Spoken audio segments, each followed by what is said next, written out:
इसमें अनेक विषय हमको दिखाई दे रहे हैं। माइक्रोफोन दिखाई दे रहा है, ये श्रीमद् भागवत हमको दिखाई दे रही है, हमको यजमान दिखाई दे रहे हैं, हमको संगीतज्ञ दिखाई दे रहे हैं, हमको विप्रबंध दिखाई दे रहे हैं, हमको सन्यासी दिखाई दे रहे हैं, हमको ये महिलाएं दिखाई दे रही हैं, हमको पुरुष वर्ग दिखाई दे रहा है, ये लाइटें दिखाई दे रही हैं, पंखे दिखाई दे रहे हैं, पता नहीं क्या क्या दिखाई दे रहा है। तो दिखने वाले विषय तो अलग अलग हैं, किंतु देखने वाला देखने वाला अब हम जागृत से स्वप्न में चलते हैं, तो स्वप्न में भी अनेक दृश्य हमारे सामने आते हैं। कभी हम पहाड़ पे चढ़ रहे हैं, कभी आसमान में उड़ रहे हैं, कभी नदी में तैर रहे हैं, कभी नदी में डूब रहे हैं, कभी पेड़ पे चढ़ रहे हैं तो कभी पेड़ से गिर रहे हैं, कभी मित्रों से मिल रहे हैं तो कभी शत्रुओं से नोक झोंक कर रहे हैं। अनेक प्रकार के स्वप्न दिखाई देते हैं। स्वप्न अलग अलग है, किंतु जिसको स्वप्न दिख रहे हैं वो दो नहीं रहे। अच्छा, अब जिसने जागृत अवस्था की वस्तुएं देखी और जो स्वप्न देख रहा है वो दो है या एक है? स्वप्न कोई और देख रहा है और इस समय में कोई और देख रहा है? नहीं, इस समय तो हमें विभिन्न दृश्यों का परिचय करा रहा है, स्वप्न में भी वही है। स्वप्न से आगे हम सुषुप्ति में पहुंचे, गहरी नींद की अवस्था में, और जब हम गहरी नींद की अवस्था में पहुंचे तो हमें और कुछ भी पता नहीं लगा।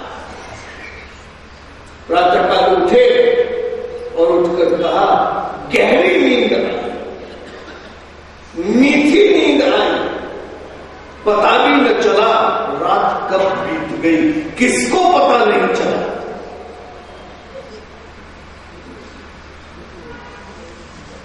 जो स्वप्न अवस्था में स्वप्न देख रहा है और जागृत अवस्था में विश्वों को देख रहा है, वही सुषुप्ति में कह रहा है कि मुझे पता भी न चला रात कब बीत गई।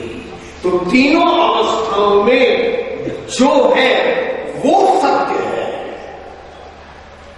ये जागृत अवस्था का स्थूल शरीर,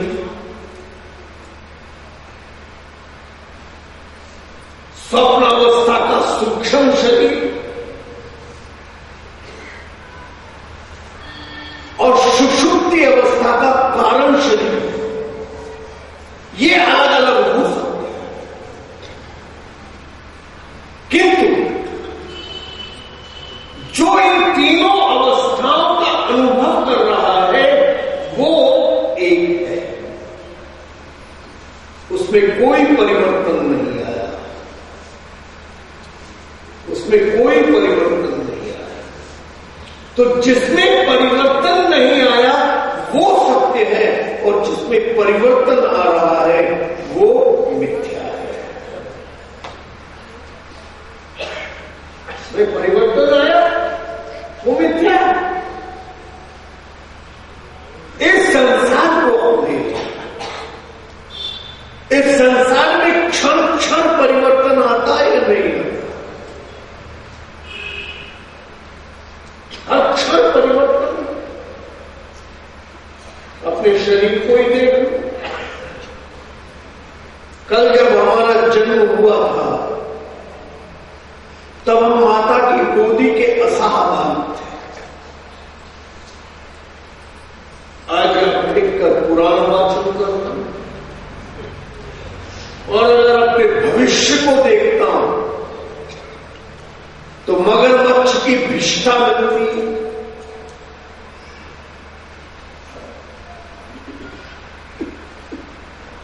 भाई सन्यासी हूं इसलिए अग्नि संस्कार तो होगा नहीं, और मट्टी में गड़ के सड़ना मैं नहीं चाहूंगा, थल समाधि में नहीं करना चाहूंगा। गंगा में प्रवाह होगा, और जब गंगा में प्रवाह होगा तो मगरमच्छ का भोजन करूंगा, और जब मगरमच्छ का भोजन बनूंगा तो अगले दिन उसकी निष्ठा बनूंगा। देख रहा हूं तो परिवर्तन है या नहीं? परिवर्तन है या नहीं?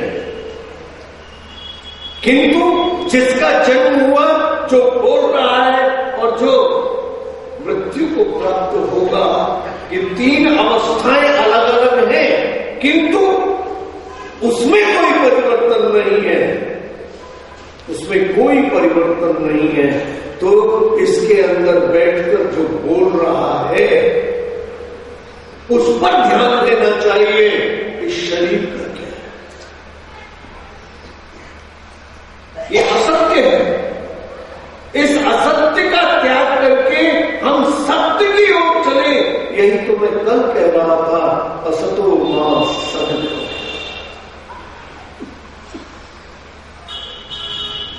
मंगलाचरण में गायत्री, सृष्टि और ब्रह्म सूत्र का सार आ जाता है। भगवान ही सृष्टि करना है, यानी सविता पद का अर्थ है। उपनिषदों में भगवान से सृष्टि का वर्णन है। ब्रह्म सूत्र में जन्माद्यस्य यतः, यह सूत्र है। और श्रीमद् भागवत का प्रथम वाक्य भी यही है, जन्माद्यस्य। इससे सिद्ध होता है कि वेद, उपनिषद और ब्रह्म सूत्र का जो परम तात्पर्य है, वही श्रीमद् भागवत का भी तात्पर्य है। विशेषता यह है कि ब्रह्म सूत्र में जहां अधिकारी विशेष के लिए ब्रह्म ज्ञान का उपदेश है, सबके लिए नहीं। वह श्रीमद् भागवत में अथातः का प्रयोग किए बिना जन्माद्यस्यता का उल्लेख है। ठीक भी है। भगवान से प्रीति और उनकी सेवा करने का अधिकार का कोई प्रश्न ही नहीं है। सभी अधिकारी हैं भाई।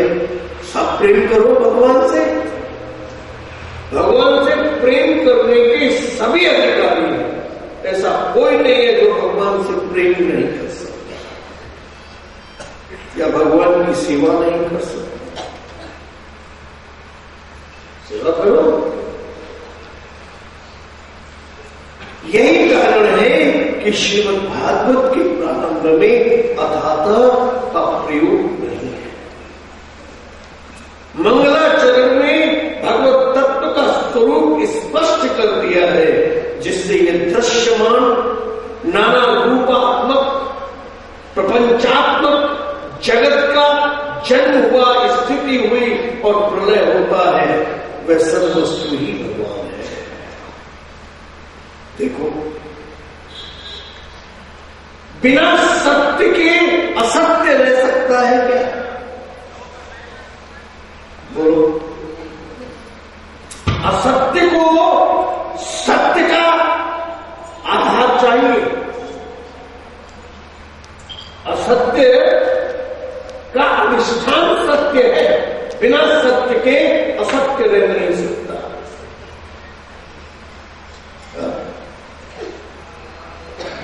एक बच्चा सिनेमा देखने गया,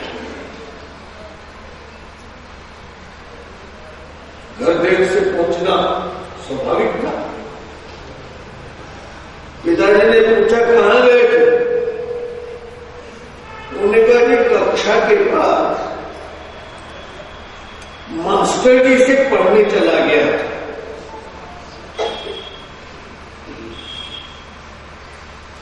अब उस दिन क्या हुआ, मास्टर जी खराब है।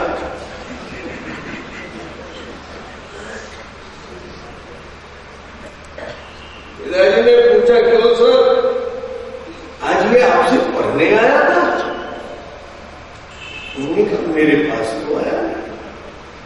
राजा ने कहा मास्टर जी तो मना कर रहे हैं। उन्होंने कहा इनके पास नहीं मैं तो अंग्रेजी वालों के पास गया। तुरंत परिवर्तन हो गया नहीं। पर इस असत्य की आवश्यकता क्यों पड़ी? क्योंकि वो सिनेमा देखने गया, सत्य वो था। तो उस सत्य को हमने असत्य से छुपाने की कोशिश की, किंतु आधार तो सत्य ही है। ठीक इसी प्रकार से इस जगत का आधार भगवान है। भगवान न होते तो संसार ऐसे हो जाता। देखो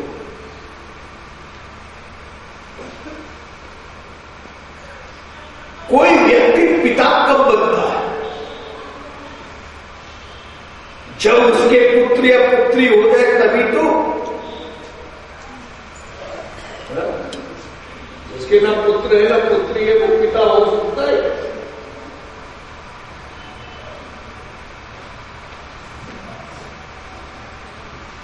अभी यहां से कुछ कह रहे हैं आप तो पिता हो, तो दीक्षा दिए तभी तो पिता बने। आधार तो पिता का कब है? जब कोई उनको पिता कह के पुकारे तभी तो पिता है। तो पिता कब बने? जब पुत्र उत्पन्न हो गया तभी तो पिता बने।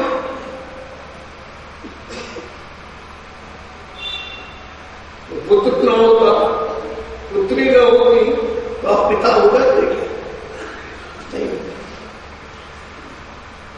तो ये संसार है तभी तो भगवान है, पुत्र है तभी तो पिता है।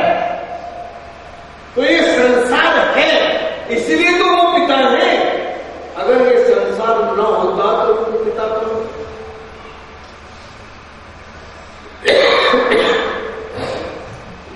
बहरोड की बात है। दिल्ली जयपुर मार्ग में बीचों बीच एक जगह आती है बहरोड। वहां हमारा प्रवचन हुआ एक दिन। प्रवचन के बाद एक व्यक्ति मिलने आया, हम ठहरे हुए थे। कहता है स्वामी जी मैं अंदर आ सकता हूं? मैंने कहा आपका स्वागत। कहता है महाराज मैं नास्तिक हूं। अंदर नहीं है, बाहर से कहता मैं नास्तिक हूं। मैंने कहा तथापि तुम्हारा स्वागत।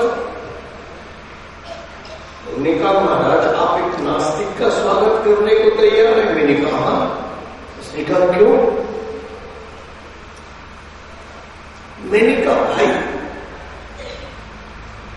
मैं तो अभी विद्यार्थी हूं, ये जानना चाह रहा हूं कि मैं आस्तिक हूं नास्तिक हूं, और तुमने निर्णय ले लिया कि तुम नास्तिक हो तो तुम अभिनंदनीय हो। अंदर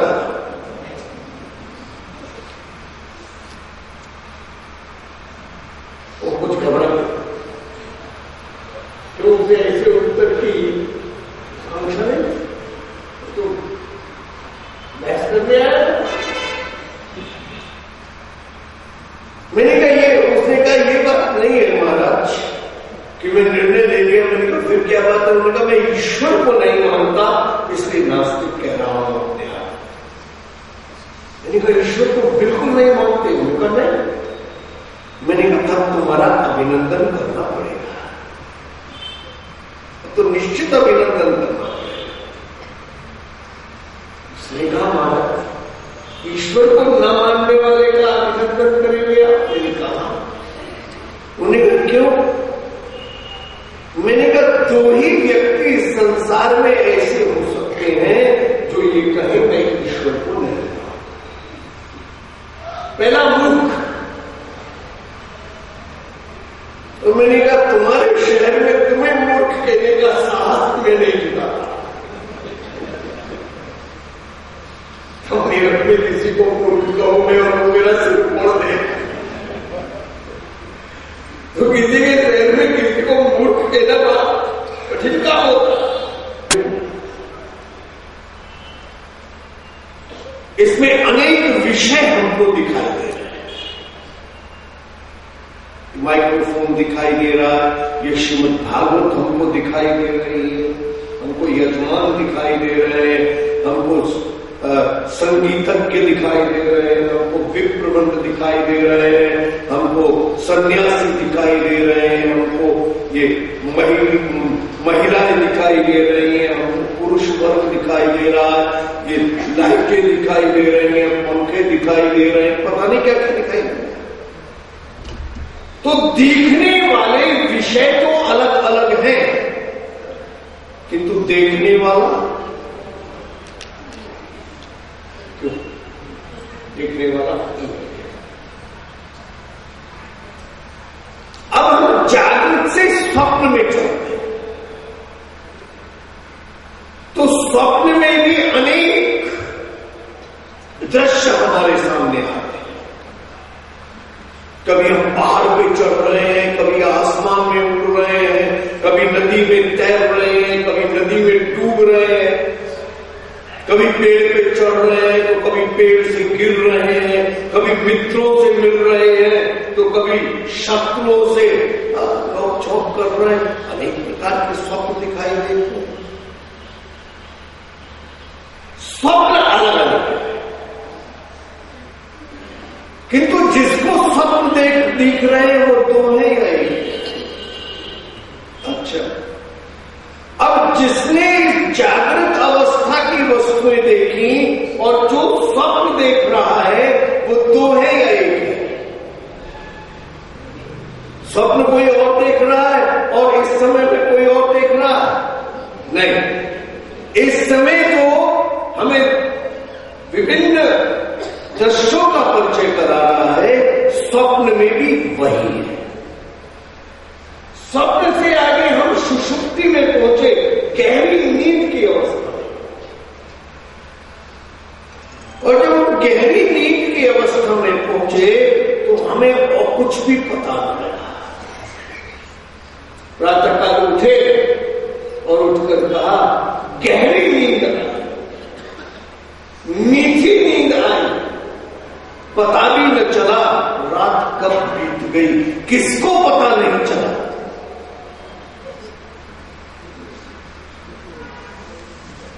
जो स्वप्न अवस्था में स्वप्न देख रहा है और जागृत अवस्था में विश्वों को देख रहा है, वही सुषुप्ति में कह रहा है कि मुझे पता भी न चला रात कब बीत गई। तो तीनों अवस्थाओं में जो है वो सत्य है। ये जागृत अवस्था का स्थूल शरीर,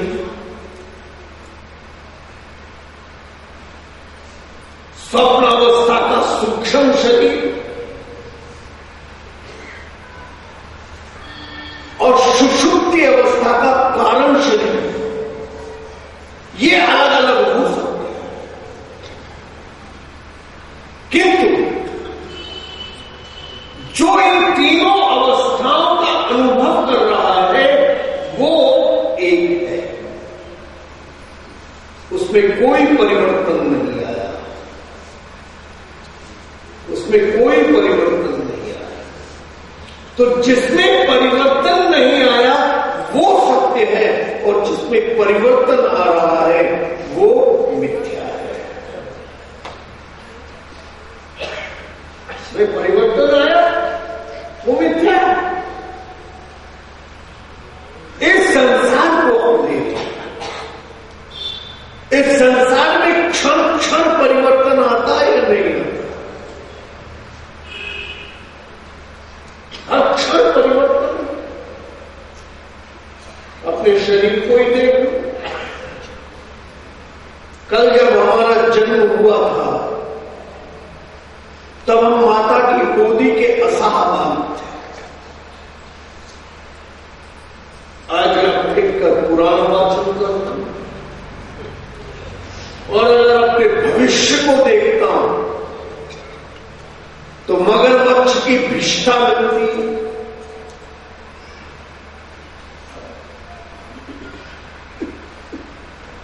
भाई सन्यासी हूं इसलिए अग्नि संस्कार तो होगा नहीं, और मट्टी में गड़ के सड़ना मैं नहीं चाहूंगा, थल समाधि में नहीं लेना चाहूंगा। गंगा में प्रवाह होगा, और जब गंगा में प्रवाह होगा तो मगरमच्छ का भोजन करूंगा, और जब मगरमच्छ का भोजन करूंगा तो अगले दिन उसकी विष्ठा बनूंगा, देख रहा हूं। तो परिवर्तन है या नहीं? परिवर्तन है या नहीं? किंतु जिसका जन्म हुआ, जो बोल रहा है और जो मृत्यु को प्राप्त होगा, ये तीन अवस्थाएं अलग अलग हैं, किंतु उसमें कोई परिवर्तन नहीं है, उसमें कोई परिवर्तन नहीं है। तो इसके अंदर बैठकर जो बोल रहा है उस पर ध्यान देना चाहिए। इस शरीर का क्या है? ये असत्य है। इस असत्य का त्याग करके हम सत्य की ओर चले। यही तो मैं कल कह रहा था, असतो मां सत्य।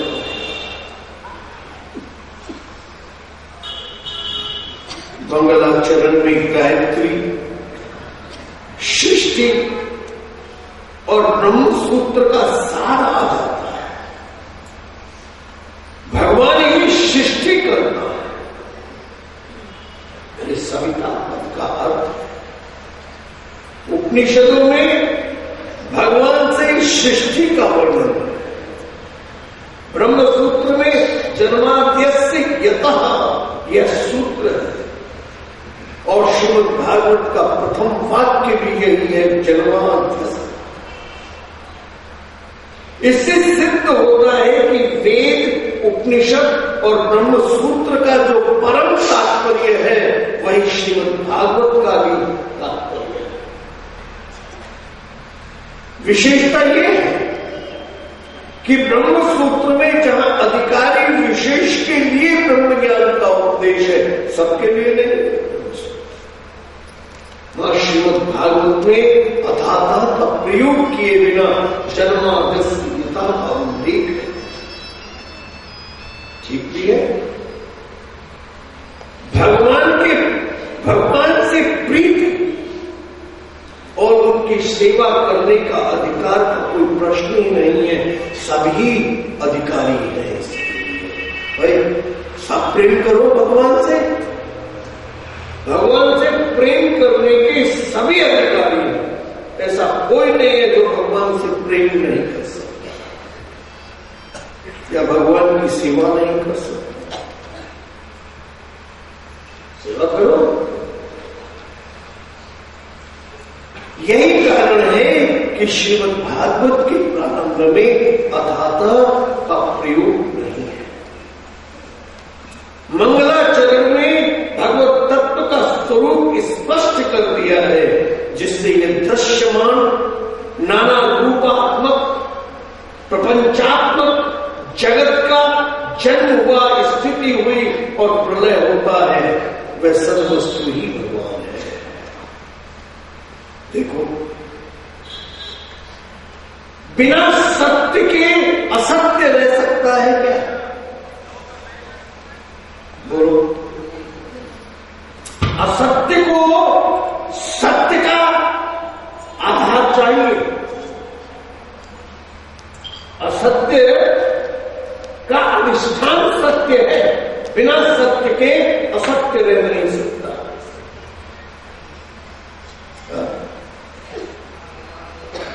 एक बच्चा सिनेमा देखने गया।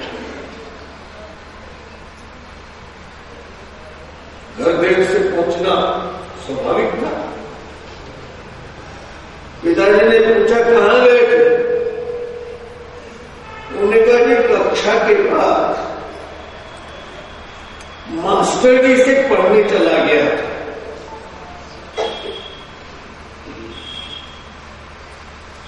अब उस दिन क्या हुआ, मास्टर जी खराब है।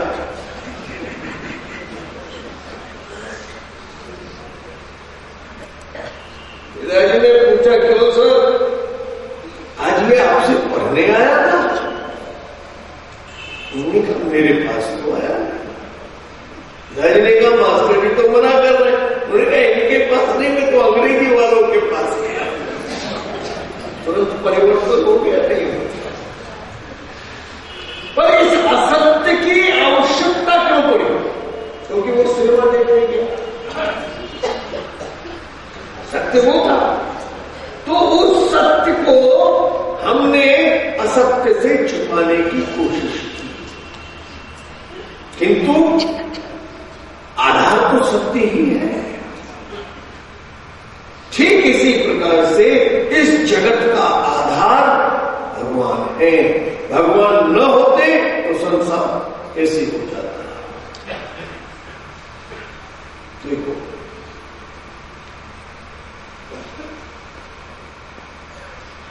कोई व्यक्ति पिता कब बनता है? जब उसके पुत्र या पुत्री हो जाए तभी तो। जिसके ना पुत्र है ना पुत्री है वो पिता हो सकता है?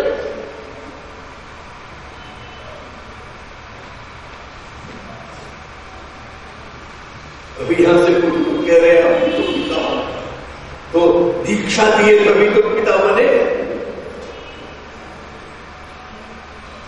आधार पिता का कब है? जब कोई उनको पिता कह के पुकारे तभी तो पिता है, नहीं तो क्या? तो पिता कब बने? जब पुत्र उत्पन्न हो गया तभी तो पिता बने।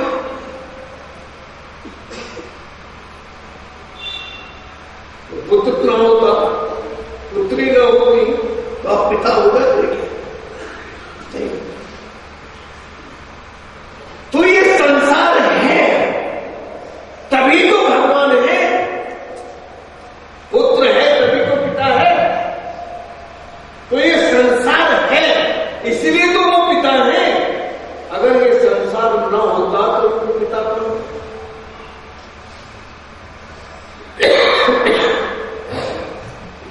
बहरोड की बात है। दिल्ली जयपुर मार्ग में बीचों बीच एक जगह आती है बहरोड। वहां हमारा प्रवचन हुआ एक दिन। प्रवचन के बाद एक व्यक्ति मिलने आया, हम ठहरे हुए थे। कहता है स्वामी जी मैं अंदर आ सकता हूं? मैंने कहा आपका स्वागत। कहता है महाराज मैं नास्तिक हूं। अंदर नहीं है, बाहर से कहना मैं नास्तिक हूं। मैंने कहा तथापि तुम्हारा स्वागत। उन्होंने कहा महाराज आप एक नास्तिक का स्वागत करने को तैयार है? मैंने कहा उसने कहा क्यों? मैंने कहा भाई मैं तो अभी विद्यार्थी हूं, ये जानना चाह रहा हूं कि मैं आस्तिक हूं नास्तिक हूं, और तुमने निर्णय ले लिया कि तुम नास्तिक हो तो तुम अभिनंदनीय हो। अंदर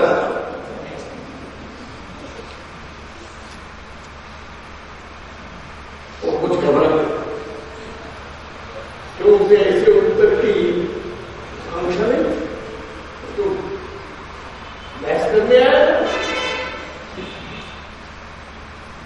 मैंने कहा ये, उसने कहा ये बात नहीं है महाराज कि मैं निर्णय ले लिया। मैंने कहा फिर क्या बात है? उन्होंने कहा मैं ईश्वर को नहीं मानता इसलिए नास्तिक कह रहा हूं अपने आप। मैंने कहा ईश्वर को बिल्कुल नहीं मानते? उनका नहीं। मैंने कहा तब तुम्हारा अभिनंदन करना पड़ेगा, तो निश्चित अभिनंदन करना पड़ेगा। उसने कहा महाराज ईश्वर को न मानने वाले का अभिनंदन करेंगे आप? मैंने कहा उन्हें कहा क्यों? मैंने कहा दो ही व्यक्ति इस संसार में ऐसे हो सकते हैं जो ये कहे मैं ईश्वर को नहीं मानता। पहला मूर्ख। तो मैंने कहा तुम्हारे शहर में तुम्हें मूर्ख कहने का साहस में नहीं जुटा था। तो मेरे में किसी को मूर्ख कहो मैं और वो मेरा सिर फोड़ दे। तो किसी के शहर में किसी को मूर्ख कहना बड़ा कठिन काम होता। मैंने कहा तुम्हारे शहर में कहने का साहस में नहीं मिला। तो उसमें और जिज्ञासा, उन्होंने कहा हमारा दूसरा को, मैंने कहा जिसने इस संसार के हर कण का परीक्षण कर दिया हो और उसे ईश्वर दिखाई न दिया हो, तो वो कह सकता है कि ईश्वर नहीं है। और मैं तुम्हें इस श्रेणी में रखूं तो फिर तो अभिनंदन करना पड़ेगा क्योंकि तुमने संसार के हर कण का परीक्षण कर दिया। उसने कहा ऐसा नहीं है। मैंने कहा फिर, उन्होंने कहा दिखता नहीं। हमने कहा इस संसार में बहुत सी ऐसी चीजें हैं जो दिखती नहीं है पर माननी पड़ेगी। मैंने कहा कैसे? मैंने कहा तुम्हारे शरीर में तुम्हारे पिता का बीज है,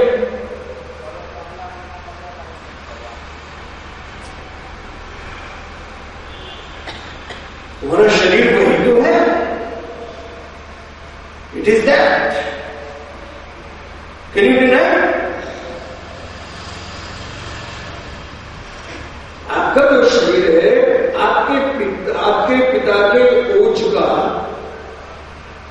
ना तो ट्रांसमाइग्रेशन है ना ट्रांसफॉर्मेशन है, इट इज मैनिफेस्टेशन। जैसे कली में से कमल प्रकट होता है, कहीं से लाना पड़ता है, प्रकट होता है। इसी तरह से माता के गर्भ को प्राप्त करके पिता के उस ओज से तुम्हारा शरीर प्रकट होता है। इट इज मैनिफेस्टेशन, ये ट्रांसफॉर्मेशन नहीं, ट्रांसमाइग्रेशन भी नहीं, ये तो प्राकट्य है, ये तो प्राकट्य है। तो जैसे तुम्हारे पिता तुम्हारे शरीर के कण कण में व्याप्त है कि तुम दिखा सकते हो क्या? Can you show it? दिखा सकते हैं? नहीं दिखा सकते। किंतु क्या आप इनकार कर सकते हैं कि नहीं है? यही तो भगवान ने गीता में कहा, अहम योनिर्महद्ब्रह्म तस्मं गर्भं दधाम्यहम् संभवा सर्वभूतानां ततो भवति भारत। अहम योनिर्महद्ब्रह्म, मां भी मैं हूं और बाप भी मैं हूं, दोनों ही मैं हूं। अहम योनिर्महद्ब्रह्म तस्मिन् गर्भं दधाम्यहम्, और गर्भ धारण कराने वाला भी मैं हूं और धारण करने वाला भी मैं हूं। अहम योनिर्महद्ब्रह्म तस्मिन् गर्भं दधाम्यहम् संभवा सर्वभूतानां, ये सारी की सारी सृष्टि ऐसे ही संभव होती है। जितनी भी मूर्तियां हैं वो इसी तरह से प्रकट होती है। अपनी विभूतियों का उपसंहार करते हुए भगवान 10वें अध्याय में कहते हैं, अथवा बहुनैतेन किम ज्ञातेन तदार्जुन विष्टभ्यामृतम् कृष्ण मेघांशेन स्थितो जगत्। ये पूरे का पूरा जगत तो मेरे अंश में स्थित है। जैसे पिता के अंश से इस शरीर का निर्माण हो गया, ठीक उसी प्रकार से भगवान के एक अंश से ये पूरे जगत का निर्माण। उपनिषद में कहा गया एक वट वृक्ष का बीज लो, उसको हाथ में रखो, अगर तोड़ोगे फोड़ोगे तो कुछ नहीं मिलेगा, और चिंतन करोगे तो उसके अंदर वट वृक्ष समाया हुआ है कि नहीं। और एक वृक्ष के अंदर कितने बीज हैं? जितने बीज हैं उतने वृक्ष हैं। और फिर उन वृक्षों में कितने बीज हैं और उनमें कितने वृक्ष हैं? तो वो आया तो एक ही बीज से, स्वामी रामतीर्थ से एक बार किसी ने पूछा, what is infinity in this finite body?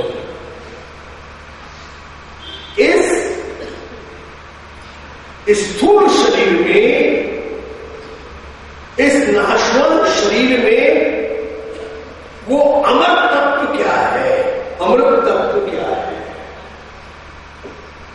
What is infinity in this finite body? तो उन्होंने कहा, हम ऐसा चाहते नहीं, किंतु दुर्भाग्य से यदि प्रलय हो जाए और सारी सृष्टि नष्ट हो जाए, किंतु हम एक पुरुष और एक नारी को बचाने में सफल हो जाए, तो कालांतर में क्या हम पूरी सृष्टि को इतनी ही जनसंख्या से नहीं भर देंगे जितनी जनसंख्या प्रलय के समय थी?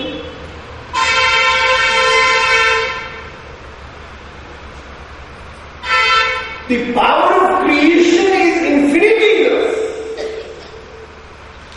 जो सृष्टि करने की शक्ति है वो ही हमारे अंदर इन्फिनिटी के रूप में है, और इसीलिए हमारे यहां पुत्र को शरीरज नहीं कहा। शादी के कारण में शरीर लिखते हैं क्या? नहीं, मेरे आत्मज, आत्मा जायते पुत्र। इस जड़ शरीर ने पुत्र उत्पन्न नहीं किया, इस जड़ शरीर में जो चैतन्यता है, इस जड़ शरीर में जो आत्म तत्व है, उस तत्व ने उस पुत्र को उत्पन्न किया। नहीं तो मुर्दा पुत्र उत्पन्न कर सकता है क्या? जड़ शरीर पुत्र उत्पन्न नहीं कर सकता। आत्मा जायते पुत्र, आत्मा से पुत्र उत्पन्न। तो जिस प्रकार से ये शरीर कितने एक जीवाणु से उत्पन्न, और वो जीवाणु कितना सूक्ष्म है, कितना सूक्ष्म है। कहा गया बाल के आगे के भाग के 100 टुकड़े करो, बाल के अग्रभाग के 100 टुकड़े करो, और उसमें से एक टुकड़ा लो और फिर उसके 100 टुकड़े करो, तो कितना निकलेगा वो? ये आप नहीं देख सकते, केवल माइक्रोस्कोप से देखा जा सकता है। एक जीवाणु इतना सूक्ष्म है, किंतु उसमें ये पूरा शरीर समाया हुआ था या नहीं समाया? ठीक इसी प्रकार से भगवान के एक अंश में ये पूरे का पूरा जगत समाया है, उसी से उत्पन्न होता है, उसी में स्थित रहता है, और अंत में उसी में लीन हो जाता है। एक सृष्टि कुंभकारणी की कुम्हार घड़ा बनाया, सरैया बनाई, शकोरे बनाए, माट बनाई, माट बनाई, पता नहीं क्या काय से बनाई? मिट्टी से। किसने बनाई? तो मिट्टी उपादान कारण, मिट्टी जो है उपादान कारण, और कुम्हार निमित्त कारण, बनाने वाला कुम्हार, बनने वाली मिट्टी। तो मिट्टी उपादान है और कुम्हार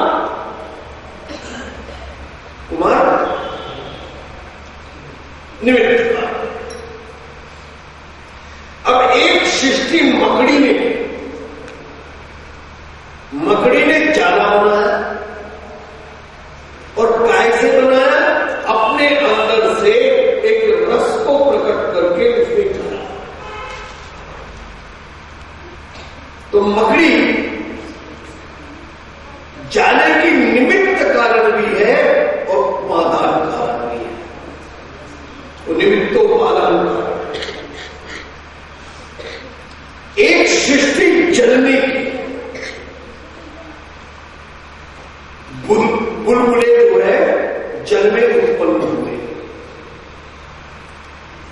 किसने बनाया? जल ने बनाया। किससे बनाया? जल से बनाया।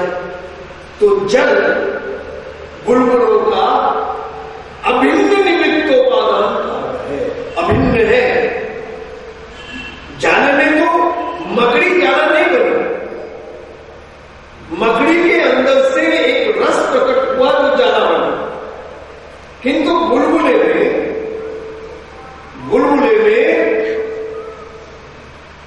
जल ही निमित्त है, जल ही उपादान है, वो अभिन्न निमित्तोपादान कारण है।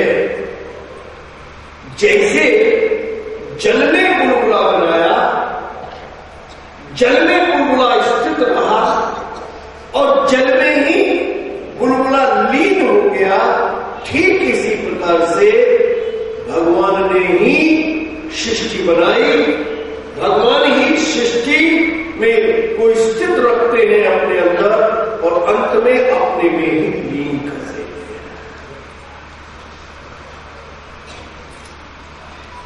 एक महात्मा प्रवचन कर रहे हैं, उन्होंने कहा भगवान ने जगत बनाया नहीं। क्या कहा? भगवान ने जगत बनाया नहीं, भगवान ने जगत बनाया नहीं, भगवान ने जगत बनाया नहीं।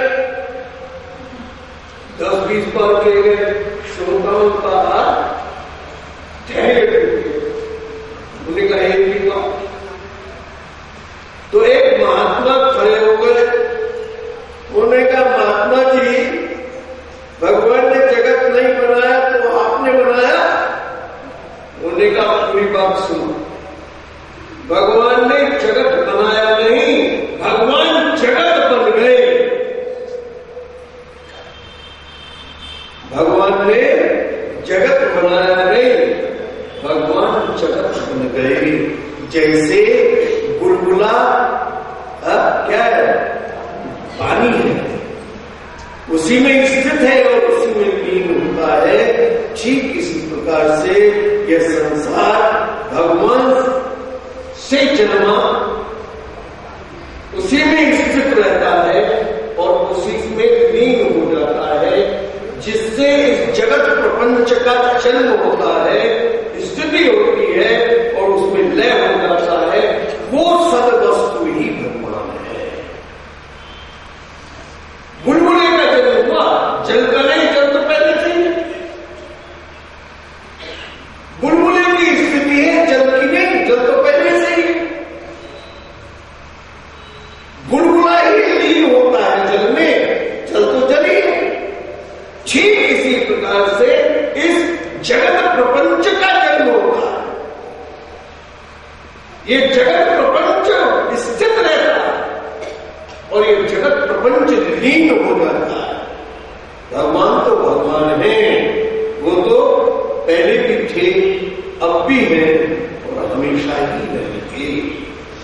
जिसमें ये सब होता है वह इससे विलक्षण है। भगवान जो है विलक्षण है। जगत की स्थिति है, जगत का जन्म है, जगत का प्रलय है। उस सद वस्तु का न जन्म है, न स्थिति है और न ही प्रलय है। वो तो जल की तरह है। जगत इदम है, सत्य इदम से विलक्षण है। उसी सत्य से सबकी सिद्धि होती है, परंतु सबके बिना सत्य ज्यों का त्यों रहता है। हम सब वहीं से आए, किंतु वो वैसे का वैसे। हम अलग अलग दिख रहे हैं और वो वैसे का वैसा ही है। और हम सब सूरजकुंड चले जाएंगे पर वो वैसे का वैसा ही रहेगा, उसमें कोई उस सत्य स्वरूप परमात्मा का ध्यान करो। इस रोज बदलने वाले संसार का ध्यान करने से कुछ नहीं मिलेगा। उस अपरिवर्तनीय सत्य तत्व का ध्यान करने का निर्देश किया वेद व्यास जी। वस्तु निर्देशात्मक मंगलाचरण के चिंतन से श्रीमद् भागवत प्रारंभ होता है। अब अनुबंध क्या है, साधन क्या है? तो सद वस्तु को समझने के लिए साधन क्या है? यह श्रीमद् भागवत के दूसरे श्लोक में बताया गया। धर्म प्रोचित कई प्रबोध परमो निर्मत्सराणाम सतम वेद्यम वास्तव मंत्र वस्तु शिवदम तापोत्रयमूलनम श्रीमद् भागवते महामुनिकृते किं वा परैश्वरः सद्यो निवृद्यत्येत्र कृतिभिः शुश्रूभिस्तत्क्षणः।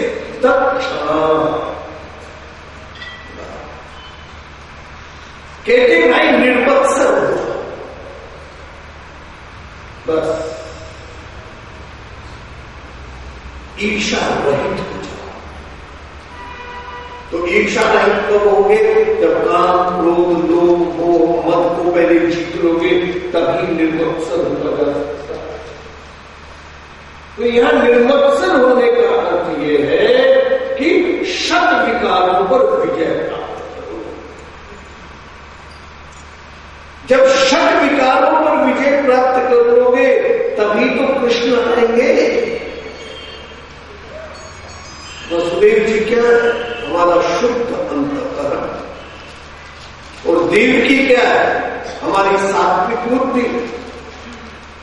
हमारे शुद्ध अंतःकरण और सात्विक बुद्धि को कंस रूपी अहंकार ने पंच महाभूत रूपी इस शरीर की में कैद कर दिया।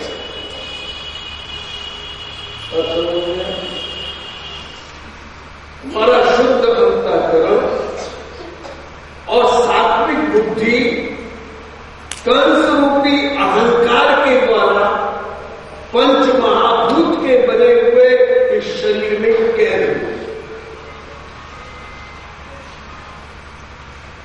इसको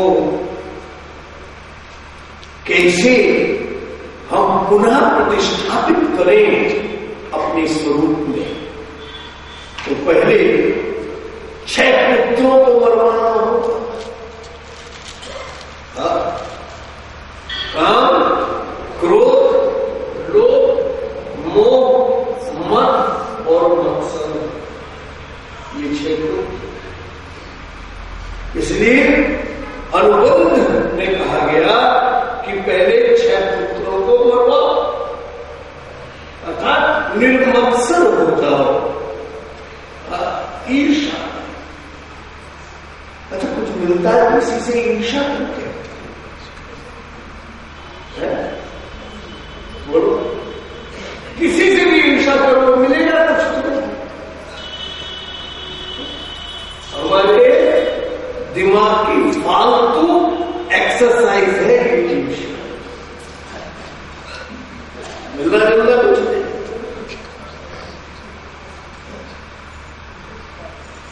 क्यों ईर्षा करें? क्यों ईर्षा करें? हमें कुछ नहीं। जिस चीज से हमें कुछ मिलना नहीं, उस चीज को करके क्या करें? केवल हमारे मानस की विकृति है, हमारे मानस की विकृति।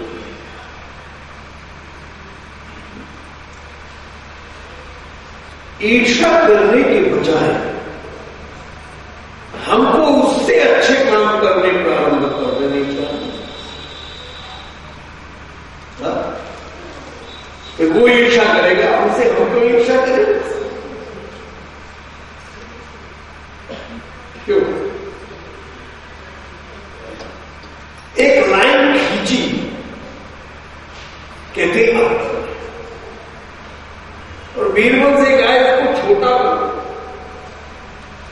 इसको रब नहीं करोगे, कुछ नहीं करोगे और इसे छोटा करो। उन्होंने उससे लंबी लाइन खींच दी, उसके साथ तो अपने आप छोटी हो। तो ईर्ष्या करने की बजाय हम लंबी लाइन खींचे, और जब लंबी लाइन खींचेंगे तो उसे ईर्ष्या करने दो हमसे। हम क्यों ईर्ष्या करें किसी से? निर्मत्सर हो जाओ। संत का एक ही लक्षण बताया गया, संत कौन? जिसके अंदर ईर्ष्या नहीं है, वही संत। वही संत। जब तक ईर्ष्या है हमारे अंदर, तब तक संतता नहीं आ सकती। संतता तभी आएगी जब हम निर्मत्सर हो जाए। निर्मत्सर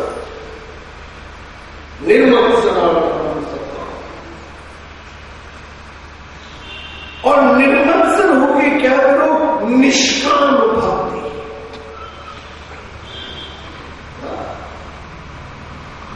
श्रीमद् भागवत का उपदेश क्या है? उन्होंने कहा निष्काम भक्ति।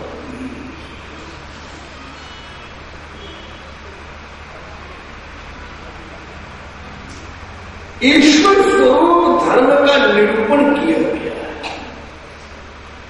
इसमें परम सुप्रद त्रिविध तापों का विध्वंसक वास्तव वस्तु वेग है।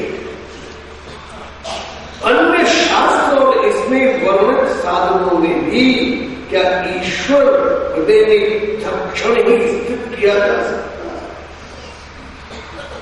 दूसरे साधनों ने कैसे कर लगे?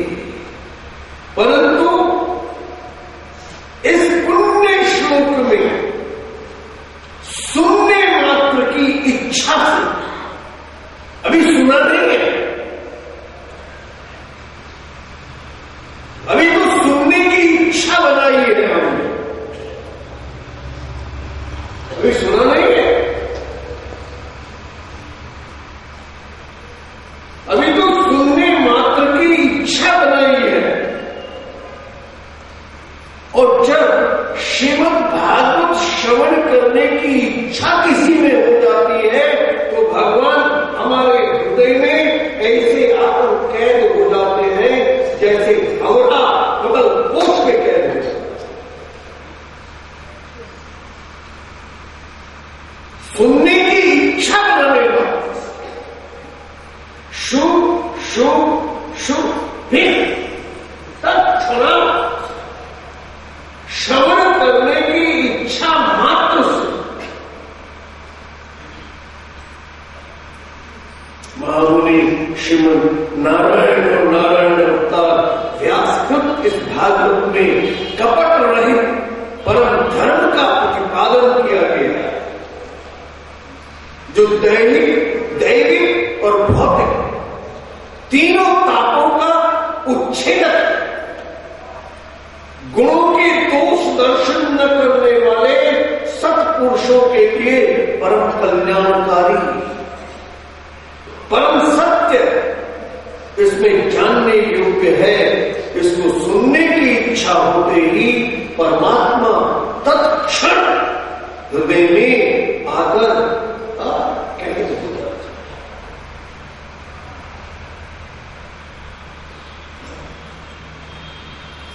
हमारे स्वामी जी कहा करते थे, किसी के दोष नहीं,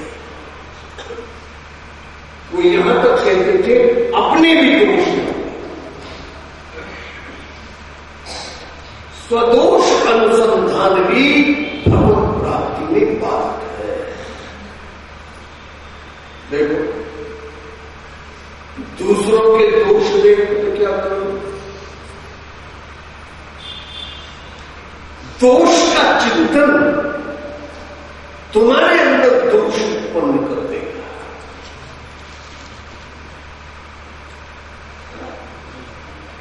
जैसा हमारा चिंतन होगा वैसे ही तो हमारा मानस हो जाएगा। तो जब मानस हो जाएगा तो उस मानस में कोई तो आकर बैठेगा जो हम चिंतन कर रहे हैं।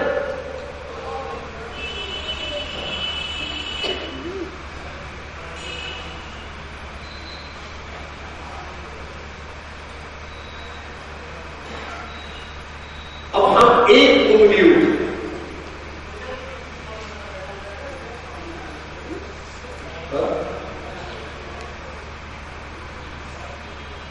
इसके ऊपर हो, चलो उसमें भाई ये हमारा इतना नहीं सकता, यही परीक्षित है इसका। अब इसकी तरफ कितनी उंगली गई, ये जज हो गया, चाहे अंदर रख लो चाहे ऊपर, और ये 3 उंगली किसकी तरफ है? मेरा हाथ मेरे से कह रहा है स्वामी जी, सुरेश के अंदर एक दोष है किंतु 3 दोष अपने अंदर हैं, सतोगुण के दोष, रजोगुण के दोष, तमोगुण के दोष। तो अपने अंदर 3 दोषों को लेते हुए दूसरे का एक दोष देखने का अधिकार ही नहीं।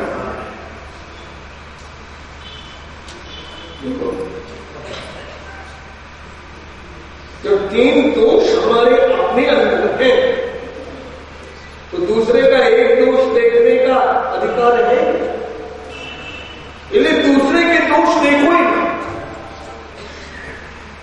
फिर वो कहते थे अपने दोष भी मत देखो। हमने कहा महाराज अपने दोष नहीं देखेंगे तो दूर कैसे होंगे? अरे उनका पागल है। अरे दोष का चिंतन, दोष को अग्नि में जैसे घी डालते हैं ऐसे प्रफुल्लित कर देगा, प्रज्वलित कर देगा और जमा देगा।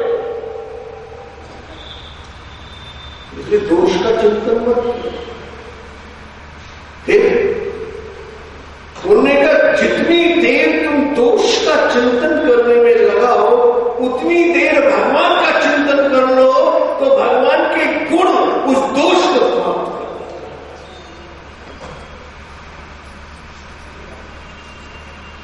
भगवान के जो गुणों का चिंतन,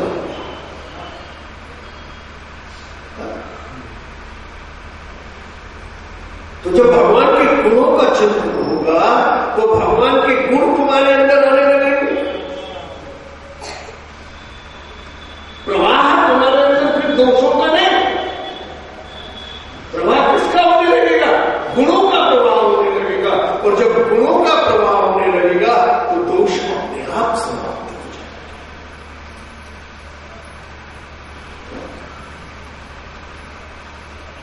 दोष दर्शन न करने वाले सत्पुरुष के लिए परम कल्याणकारी, परम सत्य इसमें जानने योग्य है, इसको सुनने की इच्छा करने वाले से।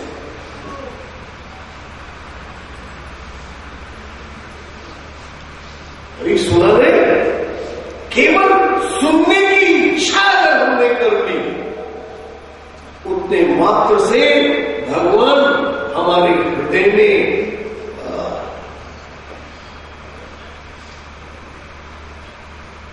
श्री सुखदेव जी महाराज नर्मदा के किनारे